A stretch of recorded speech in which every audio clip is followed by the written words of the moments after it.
Assalamualaikum warahmatullahi wabarakatuh. Abah Warkop Slow Marslak. Saat ini Abah Warkop akan mewawancarai beberapa masyarakat tentang persepsi masyarakat tentang pajak daerah, dan Abah Warkop akan menemui beberapa orang yang kebetulan saat ini berada di pusat perdagangan pertokoan Kota Gorontalo.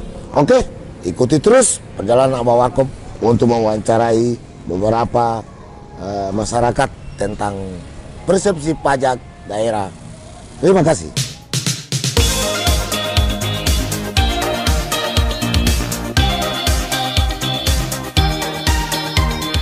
Assalamualaikum, Bu.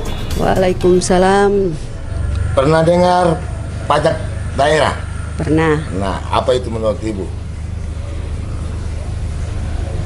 Ibu pernah ada jaga bayar pajak atau ada yang harus ada? Ada. Pajak apa, Bu? Bumi dan bangunan. Oh, bumi dan bangunan. Oke.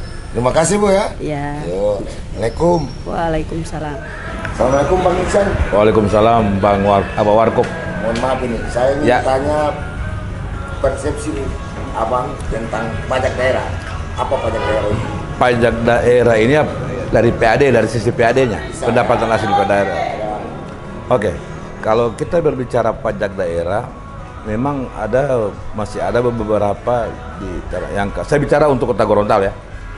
Khusus untuk Kota Gorontalo, pajak daerah ini saya lihat belum semua masuk ke kas daerah. Salah satunya contoh seperti tempat-tempat para pedagang. Makan ya? Ya, restoran-restoran. Ada beberapa seperti kapling atau petak-petak yang milik aset Pemda itu yang ditempati pedagang, tetapi setorannya itu tidak ke kas daerah, tetapi melalui pihak ketiga. Nah, ini yang saya soroti selama ini, dan ini memang ada buktinya ini. Dan menurut Bang Iksan, sebaiknya untuk apa pajak daerah itu? Ya, pemanfaatannya untuk daerah ya, untuk masyarakat. Iya kan? Pajak ini kan untuk ya, kembali lagi ke masyarakat, ya kas daerah kan diperuntukkan untuk masyarakat. Jadi untuk Kota Gorontalo potensi pajak daerah Besar. banyak. Nah, Kota Gorontalo ini kan kota jasa. Iya, kota jasa. Kalau kita berbicara pajak di Kota Gorontalo, ini Kota Gorontalo mungkin terbesar dari pajaknya dari kabupaten kota, iya kan? Nah, kota jasa. Iya, kota jasa. Nah, Oke, apa saran Bang Iksan tentang ya saran saya, pemerintah lebih teliti, lebih jeli lagi dalam soal PAD ini, soal pajak ini. Ya khususnya yang seperti saya katakan tadi, pasal pajak restoran, kemudian tempat-tempat petak-petak seperti yang ditempati oleh para pedagangnya, tapi pajaknya tidak setor ke kas daerah. jadi harus dimaksimalkan? Ya harus dimaksimalkan. Oke, terima kasih Bang Iksan. Oke, sama-sama Pak Warkop. Waalaikumsalam warahmatullahi wabarakatuh. Bersama dengan Kepala Badan Keuangan Kota Gorontalo, Bapak Nuryanto, Magister Sains. Kita akan mendengarkan penjelasan dari Pak Kepala Keuangan tentang persepsi masyarakat tentang pajak, apa itu pajak daerah dan untuk apa pajak daerah. Assalamualaikum, Pak. Waalaikumsalam warahmatullahi wabarakatuh. Ya, jadi ini Pak, ada wawancara kami dengan masyarakat tentang persoalan pajak. Banyak hal yang mereka ungkapkan.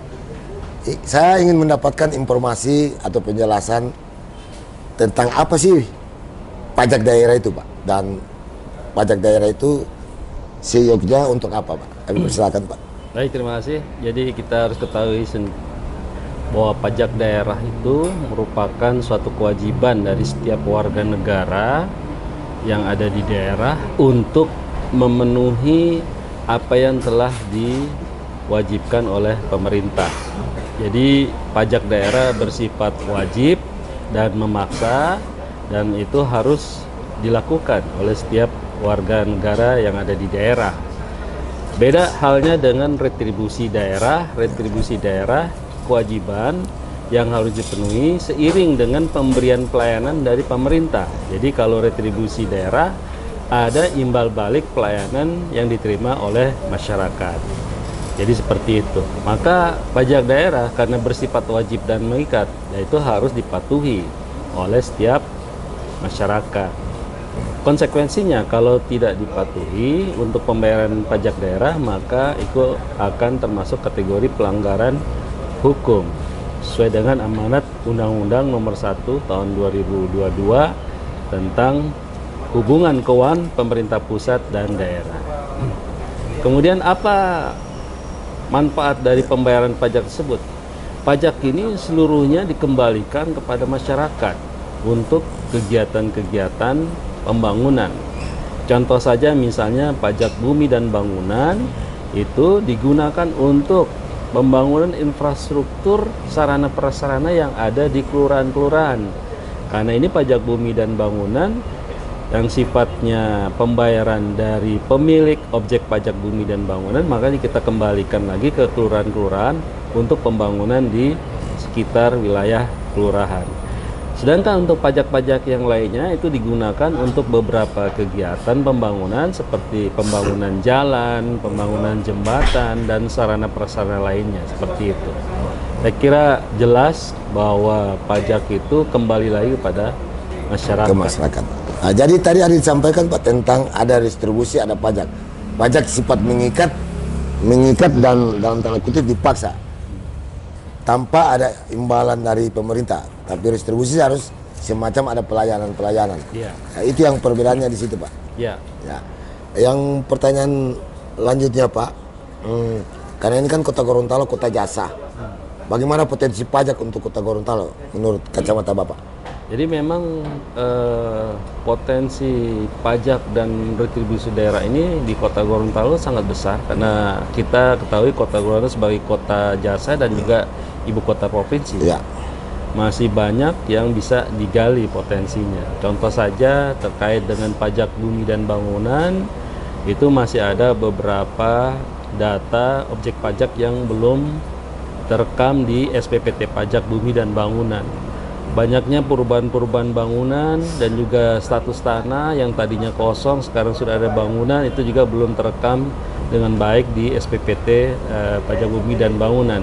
Begitu juga dengan pajak restoran, ya, itu juga masih banyak beberapa masyarakat yang belum sadar untuk membayar pajak restoran. Nah, inilah upaya-upaya kita untuk mengoptimalisasikan terkait dengan potensi pajak yang akan kita gali. Saya kira kita perlu sosialisasi yang masif, Ya. kemudian publikasi yang masif untuk bagaimana masyarakat sadar untuk membayar pajak daerah, seperti itu Pak. Dan pihak kantor Bapak kan dalam pelayanan pajak ini aksesnya itu sudah sangat luas kan, cara bagaimana masyarakat untuk membayar pajak. Baik. Jadi memang saat ini kita sudah mengembangkan teknologi informasi Ya. untuk mempercepat proses pembayaran pajak daerah oleh masyarakat, tidak lagi harus datang secara langsung seperti itu. Ya. Jadi kita menggunakan aplikasi yang namanya e-Biliu. Ya. Aplikasi e-Biliu ini bisa di-download di Play Store, Ya. kemudian dimanfaatkan oleh wajib pajak untuk memproses pembayarannya. Jadi dari rumah pun sekarang boleh membayar pajak, ya. seperti itu.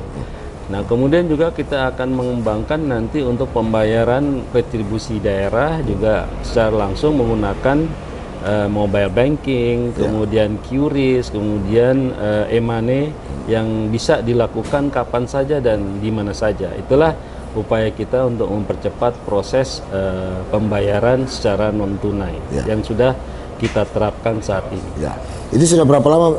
Jadi sudah 2-3 tahun belakangan ini kita sudah menerapkan semua transaksi secara non tunai melalui aplikasi, baik itu aplikasi yang ada di Badan Keuangan sendiri, ya, e-Biliu, dan juga penggunaan e-money untuk pembayaran pajak daerah dan retribusi daerah. Jadi ini salah satu cara pemerintah memudahkan masyarakat untuk akses dalam pembayaran pajak. Jadi masyarakat tidak perlu repot-repot sebetulnya datang ke bank ataupun ke Badan Keuangan untuk membayar pajak seperti itu. Namun sampai saat ini juga masih ada beberapa masyarakat yang langsung melakukan pembayaran di Badan Keuangan, mungkin karena belum mengerti tentang tata caranya, sehingga juga kami mempunyai kewajiban untuk mensosialisasikan bagaimana cara menggunakan aplikasi e-Biliu dan juga pembayaran melalui e-money. Artinya masyarakat yang belum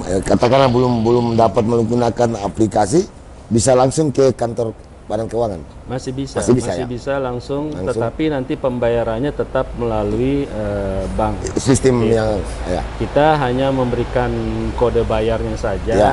nanti pembayarannya tidak langsung tunai ke aparat di Badan Keuangan, tapi langsung ke Ya. bank, seperti itu. Sebagai yang terakhir Pak, harapan Bapak untuk masyarakat, terutama masyarakat Kota Gorontalo tentang pajak daerah ini.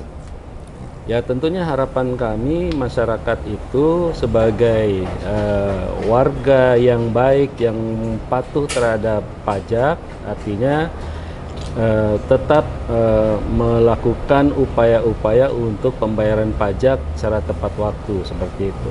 Jadi pajak daerah ini bersifat wajib mengikat, tentunya itu juga menjadi satu hal yang menurut saya perlu dipahami oleh seluruh warga, seperti itu. Kalaupun ada misalnya keberatan, permintaan pengurangan dan lain sebagainya, yaitu bisa dilakukan permohonan kepada Bapak Wali Kota. Nanti akan kita berikan pertimbangan-pertimbangan untuk proses pengurangan, pembebasan ataupun hal-hal lain yang bersifat mengurangi jumlah pajak yang akan dibayar oleh wajib pajak. Artinya Pak, pemerintah masih membuka ruang apabila ada keberatan atau apalah dari masyarakat, tapi melalui mekanisme yang tadi. Ya, Ya. dalam undang-undang diberikan Diberikan, ruang itu ya. untuk permohonan keringanan, Ya. pembebasan atas keberatan dari wajib pajak. Ya.